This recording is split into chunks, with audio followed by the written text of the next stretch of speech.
This week I'll show you how to control shadows on people's faces. Adorama TV presents Exploring Photography with Mark Wallace, where you will learn innovative techniques on shooting a wide range of photography. Here's your host, Mark Wallace.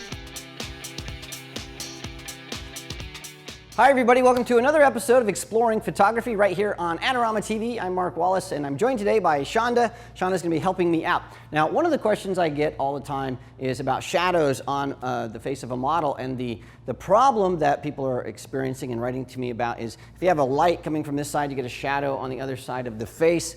And the thing that people are doing is adding a second light to try to get rid of that shadow, and it's just causing all kinds of problems. And so I'm going to show you that. So right behind me, Shonda, let's have you sit on that stool. You can see that I have two lights right here. I've got one light, two lights, and what I'm going to do is I'm going to use this first light as our key light. In other words, the light that I want to illuminate Shonda with. And so I've already metered all this stuff, and I've got my Pocket Wizard Plus 3s on here, and those allow me to turn these lights on and off independent of each other. So the first thing I want to do is I'm going to just trigger this first light and show you the problem that we're running into, and then we'll go into the way that some people are trying to fix that problem, and I'll show you that's absolutely the wrong way to fix it. So what we're going to do now is I'm just going to shoot with my key light, so Shonda looks straight ahead. All right, so we take that picture, and you can see that we have on the opposite side of our key light, we have shadows all over Shonda's face. And what some people are saying is, well, I just want to add a second light as a fill light to get rid of those shadows. Now, what happens when we do that? So I'm going to turn on that second light over there. I'm going to take another picture, and again, look straight ahead. I'll take this picture. And now what we see is, well, we got two shadows. Instead of just one shadow, we have two shadows. Why is that? Well, let's take a closer look at this picture, and I'll explain why one shadow becomes two, and then I'll tell you how to fix the problem. When we add light from the left side of her face, I'll make this a yellow arrow here. That's an arrow. What's happening is the light's falling on almost all of Shonda's face. So it's coming over here. The light's being blocked by her cheekbone, but we're getting light all over her face, except for right here where the nose, her nose, is blocking that light. That's what causes that shadow. But I'm going to cover or fill this in with these yellow stripes here, so this will make this a little bit easier to understand in a second here. So we've got light that's falling on almost all of Shonda. We've got it down here on her neck, but then we have these areas that are in shadow. Let me color those in green. So we've got these green areas here that are, we'll call those shadows, and it comes all the way down here. Now these shadows are created because the light is being blocked by her nose and by her cheekbone, and the thinking is we can add a light on the other side that will just fill that in and get rid of those shadows. So let's take a look at what happens. When we add a light from this side, we're thinking, yeah, it's going to fill this in right here where that shadow is. It's going to fill in where the nose shadow is, and it's going to get rid of all that. We'll get nice even light. But that's not what happens. What happens is, yeah, we do get light there, and so these shadowed areas are going to be lighter, but also we get light in all of these other areas because we're going to get light on the majority of Shonda's face, just like we did before. So all of this stuff gets brighter, except for right over here. We're still going to get shadows because her cheekbone is going to block that. And right on this area here, we're going to have another shadow because no light is going there. So let me color that in green. So you see right here, we get another shadow. So these shadows here, the one on this side and the one on this side, are still going to be there. They're just going to be lighter shadows. We're also going to have no light over here from the red light, the light coming from this side. But because that's not being duplicated, we're just going to get a nice fill. So these areas where we only get light from one side and not the other, it's going to do what we think. It's going to lighten those shadows and leave everything else alone. But where the nose is, we're adding light to both sides, to this side and to this side, and we're blocking light on both sides. So we're just going to have two bright shadows, two very light shadows. And let's take a look at that right now. You can see that's what happens when we add that second light. So here's our picture with both lights on, and sure enough, here's a shadow right here. That's caused from the light coming from this side, and then we have a shadow right here. That's caused from the light coming from this side. But everything else in here is just brighter, a little bit more luminous, but we still have these areas here that have shadows because they are areas that light is being blocked by Shonda's nose. So we've got to figure out how to get light into these areas without also getting light into the other areas. How can we do that so we just fill in these shadowy areas and leave everything else alone? Well, let's take a look at how we can do just that. All right, well, now that we know about the problem and why adding a second light is not the best solution to that problem, how can we solve that issue? Well, what I've done right behind me is you can see that I've moved the position of the light.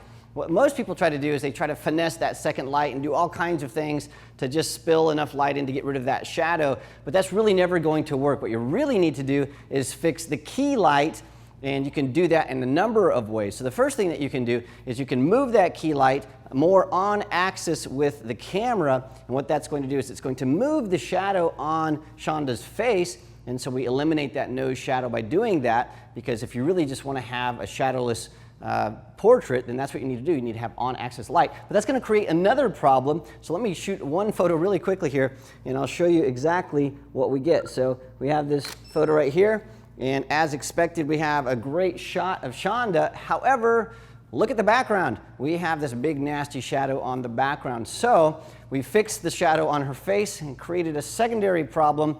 The solution to that is get your model away from the background, illuminate your background separately from your model. That's a totally different subject that we don't have time to talk about today, but that's one way to fix the shadow on the face. Just put that on axis and that'll get rid of it, but again, it's going to create another problem on the back. Well, the other thing you might be wanting to do is leave that shadow there, but just make it a little bit less noticeable. So what you're really talking about then is changing your light source from a hard light source to a soft light source, and we can do that by adding a softbox or an umbrella. So what we're going to do is we're going to put the light back where it was originally. I'm going to add a light modifier, and we'll show you the results of a softer light source. All right, well, now that we've talked about on-axis light, let's talk about adding a different light modifier to keep some of those shadows but make them a little bit more subtle, a little bit softer. Now, you might be thinking that we need a bunch of different lights and things, but really the answer to this is positioning our lights and using a really simple setup. So what I've done here is I have a softbox. This is a 2x3 softbox. It's sort of a medium softbox. And that is back a little bit where we started, but now we have a larger source of light, so that light is going to be softer. It's going to wrap around Shonda. And then on the other side, instead of adding a second light, what I'm doing is I'm adding a reflector. What that's going to do is it's just going to reflect light onto the other side of her face. And so we still get a little bit darker side over here. It's very, very subtle, but we get nice soft light. We're still going to have a shadow by her nose, but it's going to be a really nice soft shadow. So what I'm going to do is I'm going to take a picture really fast and show you exactly what this looks like. So Shonda, looks straight ahead. There you go, perfect. All right, and now when we look at that, we can still see that we have sort of that hint of Rembrandt lighting, the shadows on the side of her face, but those shadows are much softer, much more pleasing, and we don't have as many background light problems. We don't have that big blocky shadow back there, which means that we could add maybe a second light or a speed light or something to fix the background, maybe add some color, put it on a set, do whatever you'd like, and it's a very, very simple setup. So let's take a look at our before and our after shots. You can see in our before shot, we have all kinds of nasty shadows. Adding that second light just makes it worse. By changing the position of our light, we can eliminate those shadows, but we get a nasty shadow on the background. So the solution is really nice soft light, a really simple reflector, and we get the results that we have on this shot. Well, thank you so much for helping me out today, Shonda. This was a really simple lesson, but it really helps you underscore the point, which is keep it simple. And so if you run into a lighting setup and you're getting shadows that you don't like, the thing that you shouldn't do is start adding extra lights to get rid of those shadows, because you're just going to be causing yourself problems by adding light in places that it shouldn't be. The best thing to do is start working with just your key light and nothing else.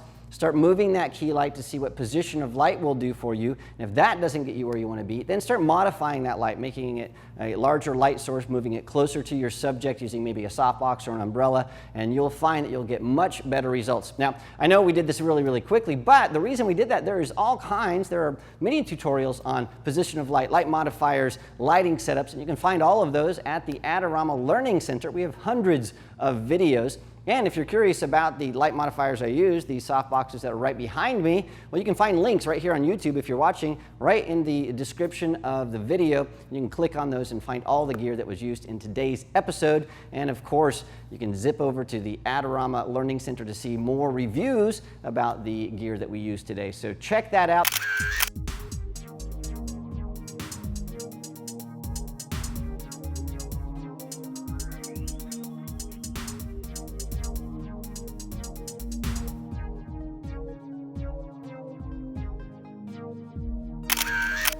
I forgot, wait, don't go yet. Make sure you click subscribe so you don't miss a single episode. Sorry for scaring you. All right, now I'm gonna go, bye.